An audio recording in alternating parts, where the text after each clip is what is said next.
आमचा YouTube channel तयार करण्यामागचा उद्देश म्हणजे विद्यार्थ्यांचे शैक्षणिक उपक्रम त्यांच्या पालकाची माजी विद्यार्थ्यांपर्यंत पोहोचवणे असून विद्यार्थ्यांच्या साहित्य, कला, क्रीडा, सांस्कृतिक क्षेत्रातील सुप्त कलागुणांना वाव देणे आहे. परिवर्तनवादी महापुरुषाची जयंती, पुण्यतिथी व महापरिनिर्वाण दिनानिमित्त विद्यार्थ्यांमध्ये वक्तृत्व स्पर्धेचे आयोजन करून समाधीटपणा निर्माण करणे, विविध सांस्कृतिक कार्यक्रमाचे आयोजन करणे हाच आमचा उद्देश असेल.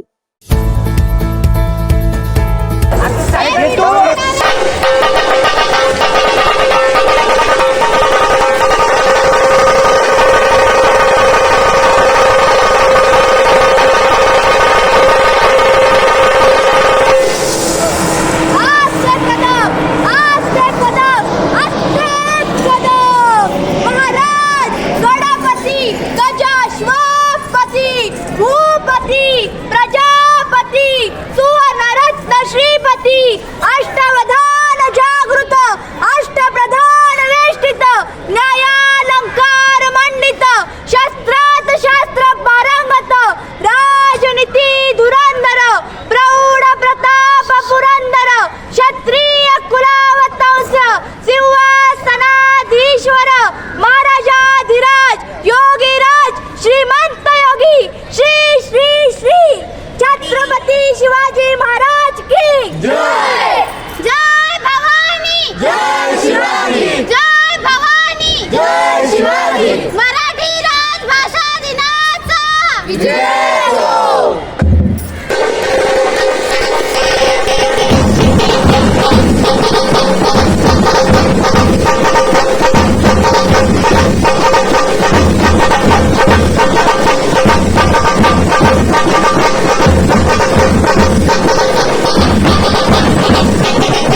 आहे मायबोली मराठी. अभिमान मोठा महाराष्ट्राचा जेव्हा गरजतो मराठी. आन आमची आहे शान आमची आहे मायबोली मराठी.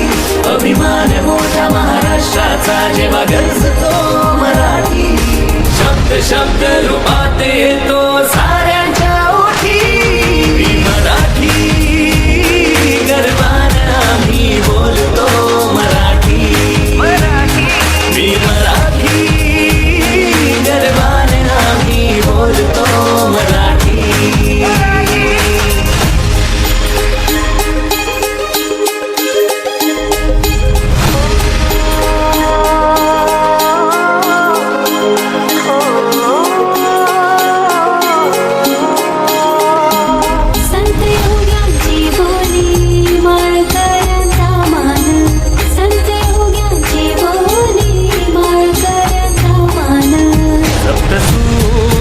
कला शास्त्र साहित्याची खाण.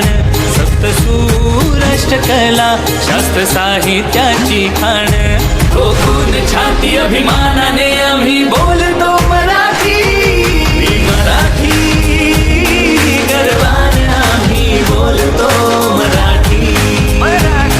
मी मराठी गर्वाने आम्ही बोलतो मराठी.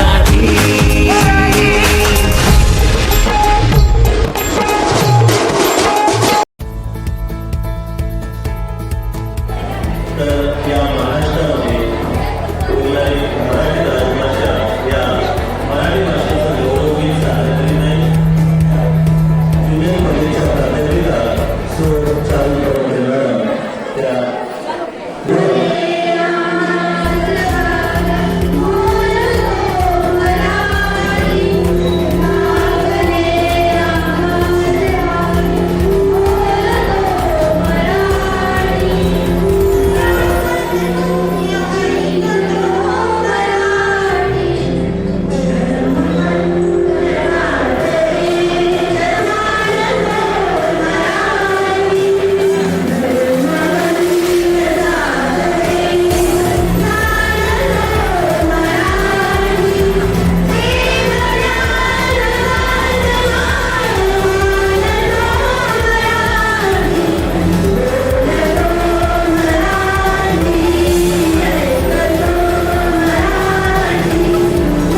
लेखक, वक्ता, विधितज्ञ, प्रेरणादायक 1, 2 चे उत्तम ते प्रकाशक आणि सर्व क्षेत्रामध्ये मार्गदर्शन करणारे बहुआयामी अष्टपैलू व्यक्तिमत्व आदरणीय.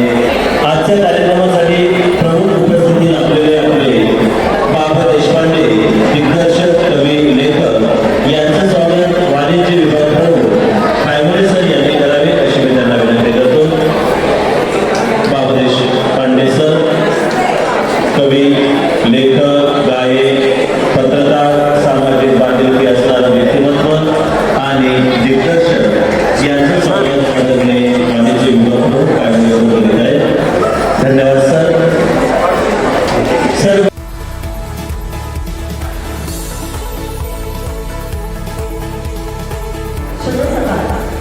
सन्माननीय व्यासपीठ, आजच्या कार्यक्रमाचे प्रमुख पाहुणे आदरणीय श्री बाबा देशपांडे सर, आपल्या कार्यक्रमाचे अध्यक्ष आपले प्राचार्य सन्माननीय श्री डी.एस. माळे सर, आपल्या ज्युनियर कॉलेजचे उपप्राचार्य गुरुवर्य सन्माननीय श्री बी.के. महाजन सर, कला, वाणिज्य आणि विज्ञान प्रमुख श्री आंबेडकर काळोरे सर आणि आंबे सर, सर्वांना वंदन करते व आजच्या प्रास्ताविकाला सुरुवात करते.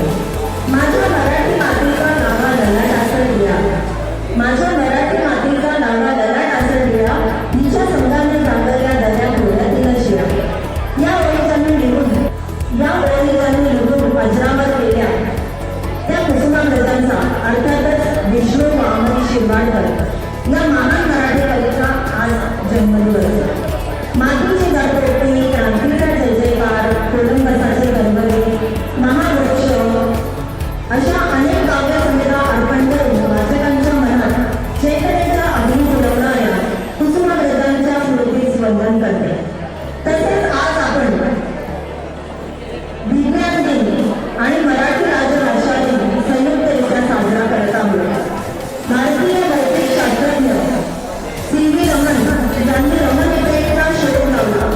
विज्ञानाचे महत्त्व, जागरूकता त्यातून वाढवणं हा उद्देश होता. हाच दृष्टिकोन मनात ठेवूया आणि आजच्या या संयुक्तरित्या होणाऱ्या कार्यक्रमाला आपण सुरुवात करूया. मराठी भाषा आपण तिचा सन्मान रोजच्या कृतीतून मराठीत राहील आपल्या यशाचा सुरुवात, मराठीत राहील आपल्या यशाचा सुरुवात. जागतिक स्तरावर उंच मराठी येत असताना मराठी भाषेला विसरू नका. अनेक पाश्चिमात्य लोक मराठी भाषेचा अभ्यास करीत आहेत, मराठी भाषेतून संशोधन करीत आहेत, कारण त्यांना मराठी भाषेची समृद्धी कळलेली आहे. भाषा जिवंत राहते ती तिच्या वापरामुळे. जर आपण मराठी वाचन वाढवले, कीर्तन वाढवले, संभाषण केले नाही तर ती मूलभूत झाली. मराठी साहित्य व्यक्तिमत्व वाचण्याची आवड निर्माण करा. ते साहित्य जपायला सुरुवात करा. अनेक स्पर्धांमध्ये सहभाग व्हा. आज आपण असा संकल्प करूया, मराठी बोलताना अभिमान बाळगूया, मराठी बोलताना अभिमान बाळगूया, मराठी वाचताना आनंद अनुभवूया, मराठी लिहिताना आत्मविश्वास ठेवूया आणि मराठी जगणं पुढच्या पिढीकडे नेऊया, पुढच्या पिढीकडे नेऊया. सन्माननीय कुसुमाग्रज आणि सेवेला यांना पुनश्च एकदा वंदन करून आजचं प्रास्ताविक संपवते. धन्यवाद.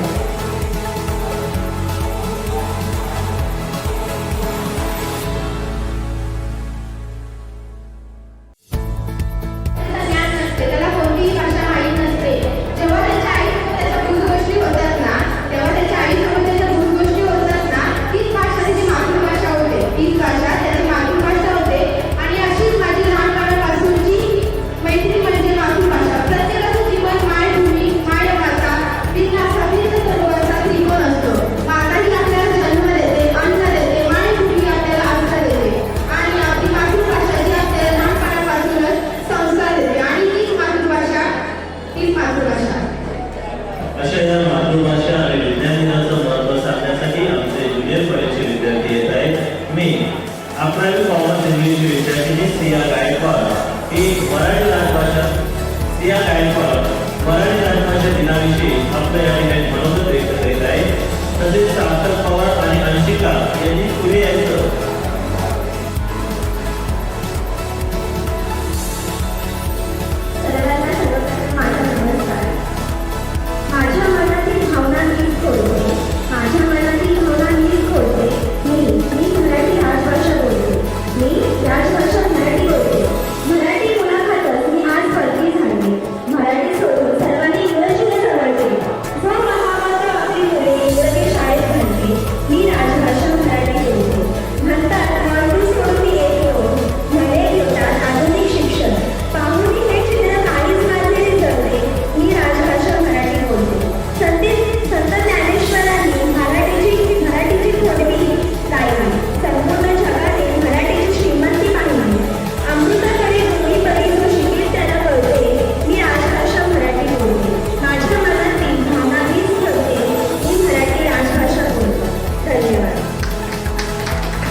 विद्यापीठाच्या भाषाचे आदरणीय प्राचार्य व उपप्राचार्य सर्व शिक्षक वृंद आणि माझ्या प्रिय आज आपण इथे मराठी दिन आणि विज्ञान दिनानिमित्त उपस्थित आहोत. भारतात दरवर्षी 28 फेब्रुवारी रोजी विज्ञान दिन साजरा करण्यात येतो.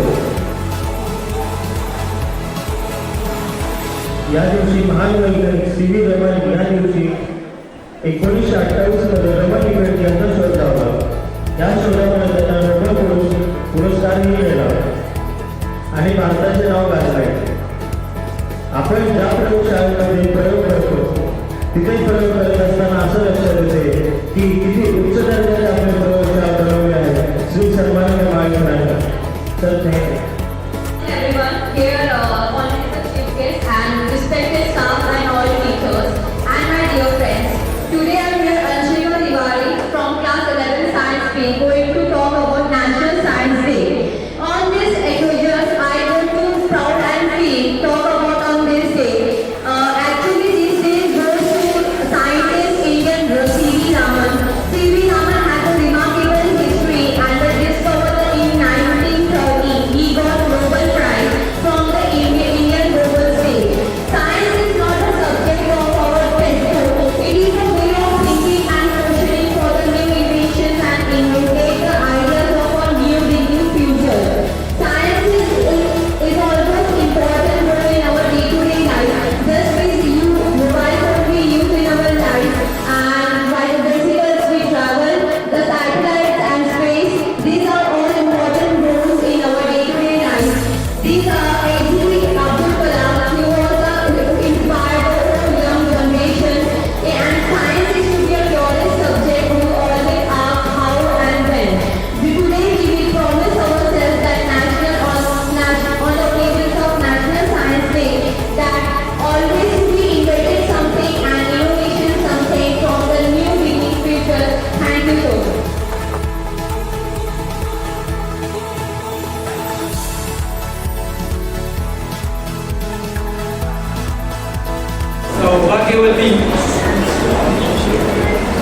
सौभाग्यवती होण्याची मागणी तुळशीने एकदा फेटाळली. सौभाग्यवती होण्याची मागणी तुळशीने एकदा फेटाळली. दरवर्षीच्या लग्नाला तुळशीला कंटाळली. दरवर्षाच्या लग्नाला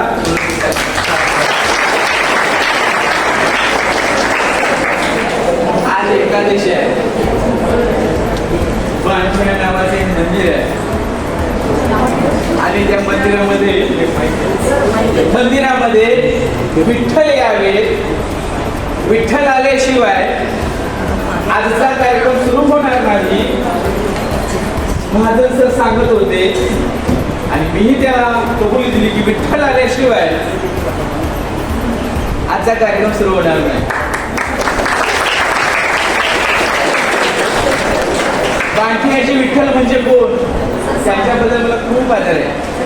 आता तेच तुम्हाला मी सांगेल. ऐकू येतंय ना?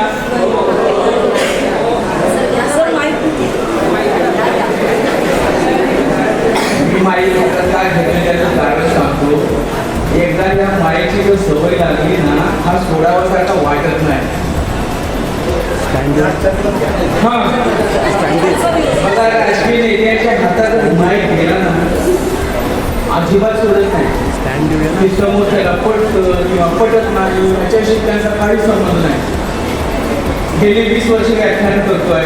त्या माईकडे लक्ष द्यायचं, बोलण्याकडे लक्ष द्यायचं, पाहुण्यांच्याकडे बघायचं की श्रोत्यांकडे बघायचं. त्यामुळं आज मला तुळशीबाई तुम्ही साक्षी आहात. या व्याख्यानासाठी आणि मला रमणदीप करावी लागली आणि मग मी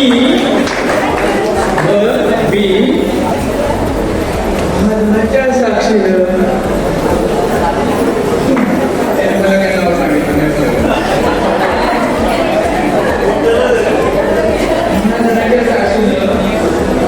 साक्षात साक्षी त्यामुळे आज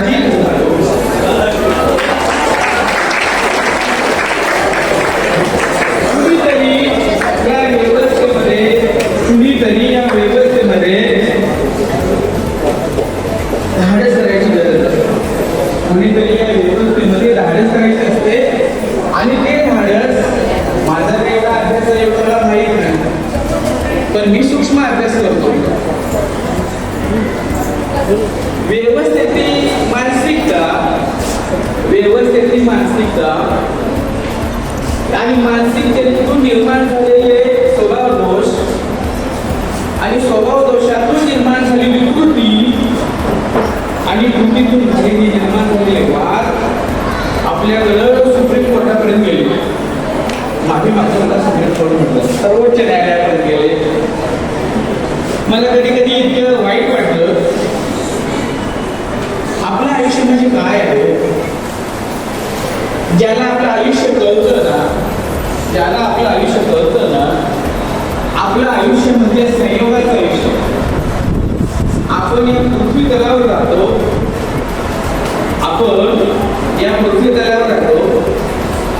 आणि पृथ्वी तलाच्या नियमावल्या आपण पाळल्या पाहिजे.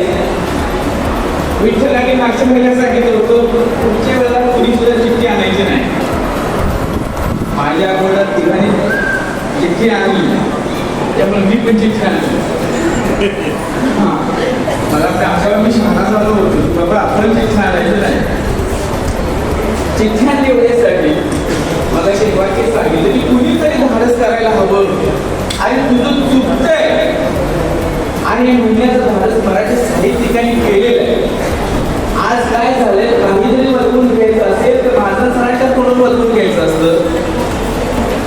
आज काहीतरी बदलून घ्यायचं असेल तर विठ्ठलाच्या तोंडून बदलून घ्यायचं असतं. माणूस घाबरायला लागला आहे विकृतीला. एवढी विकृती वाढली. मगाशी एक वाक्य सांगितलं की आपलं आयुष्य हे संयोगाचं आहे. आपलं आयुष्य हे साथ प्रतिसादाचं आहे. आपलं आयुष्य विज्ञानाच्या भाषेत सांगायचं झालं क्रिया आणि अभिक्रियेच आहे.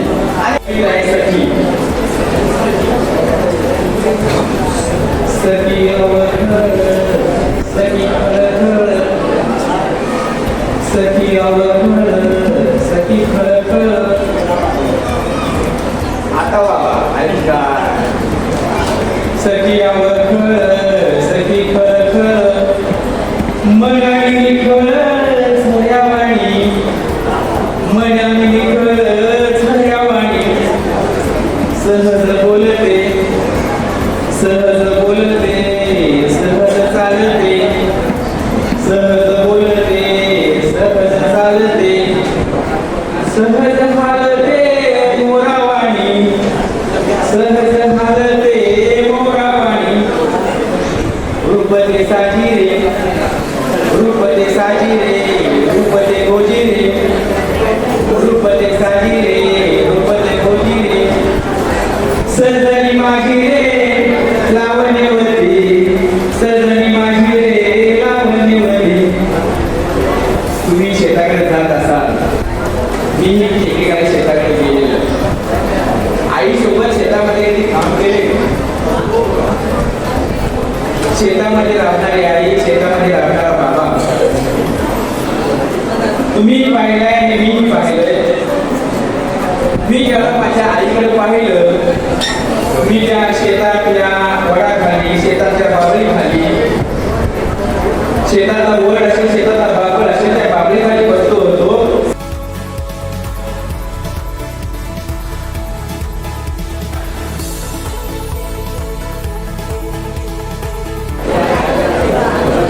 विद्यार्थी मित्रांनो,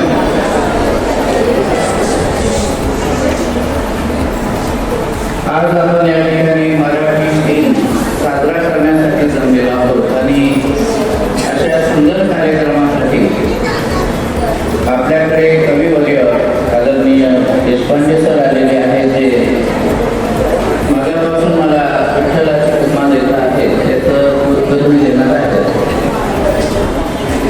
त्यानंतर आपल्या एलिपालीवाला ज्युनियर कॉलेजचे माझे सहकारी, आज मी उपप्राचार्य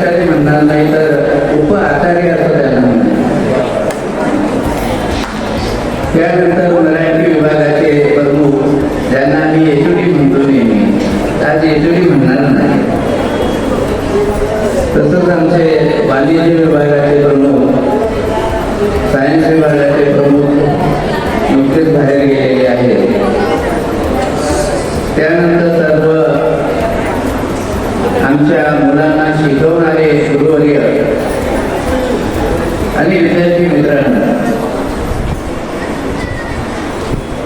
विठ्ठलाचा दर्जा प्राप्त करण्यासाठी खूप काही वर्ष झटावं लागत असतं, खूप काही घासावं लागत असतं, खूप काही रंग बदलावे लागत असतात.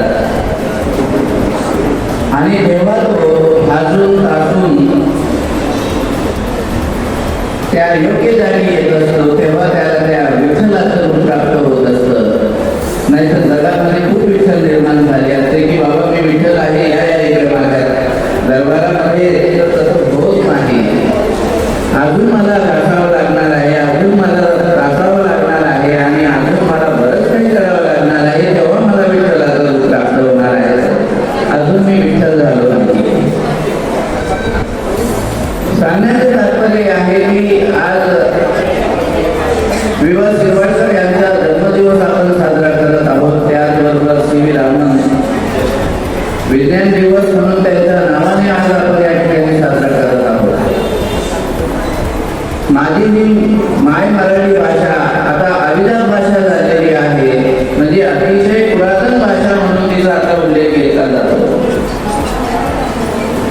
पण घराघरामध्ये ही भाषा किती बोलली जाते हा प्रश्न नेहमीच उत्तर न देणारा प्रश्न निर्माण होतो.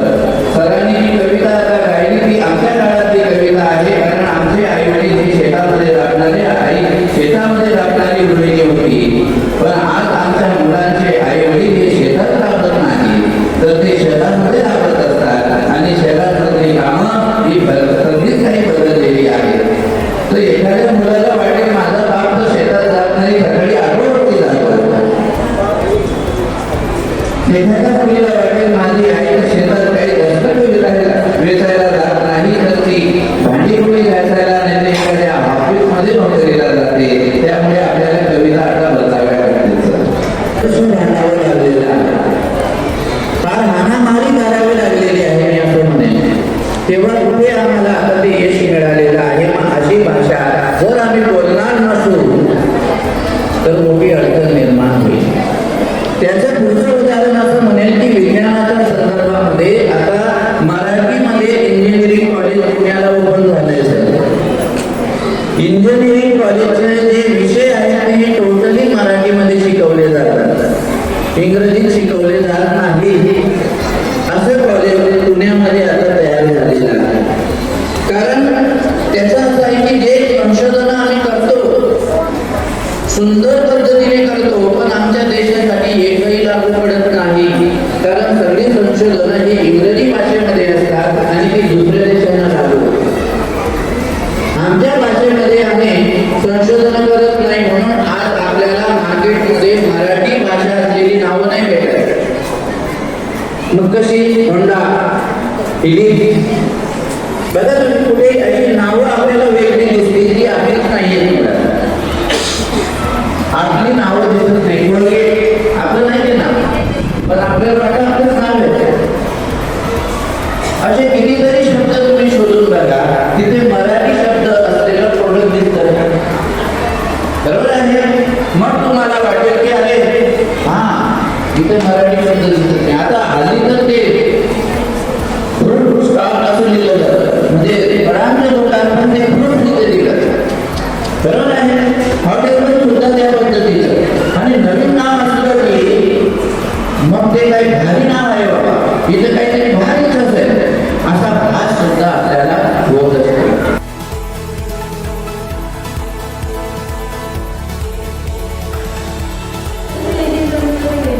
मी आज सांगितले सरकार बदलले आहे.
तसंच आजच्या